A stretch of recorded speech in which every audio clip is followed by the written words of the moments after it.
What was your overall opinion of the film in general?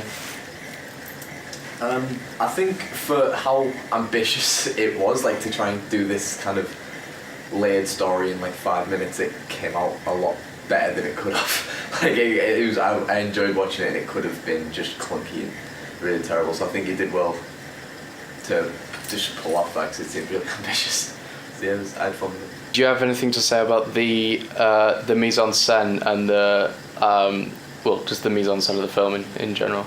Yeah, you put a big focus on it, trying to establish the time difference of things, and it was clear. It was just a bit, I don't know, it felt like it was a bit too much mise en scène at some points. I get that you were trying to, like, you know, it was the 80s and then you were in the 40s and you were trying to establish that, but it spent like 5 seconds picking up a teacup and like, look, it's an old teacup kind of thing. But so yeah, it was, from what you did, it was clear for what you were going for. Maybe I would have toned it down a little bit. If you spent a bit less time on that, you could have had a bit more time making clear of that like climactic finale, because that was clearly, well, at least I got the sense that was supposed to be in present day, but I kind of had to work it out myself. But yeah, in terms of using the mise en scène to establish the time, you did a good job.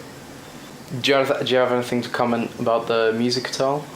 Yeah, it felt, when it first started, it was at 1985, and it's like rainbow and it's all fashion, the music starts kicking in, this kind of like very 80s style. You know, I thought, oh, this is going to be like this one going through, then you cut to the 40s and it seemed to keep that. I don't know if that was music from the 40s, but it didn't sound like it at all. It felt like it felt a bit out of place, the music, when he was in there. If the music had changed more drastically in the different time periods, that would have really drilled home that, you know, the difference between it. And even if you used more modern music when he was in that final scene, there would have been, I know there wasn't obvious, but just that would have been a way to, I think, establish that a bit better. It was a bit jarring when he was in the 40s, but when he was in the 80s, it felt organic.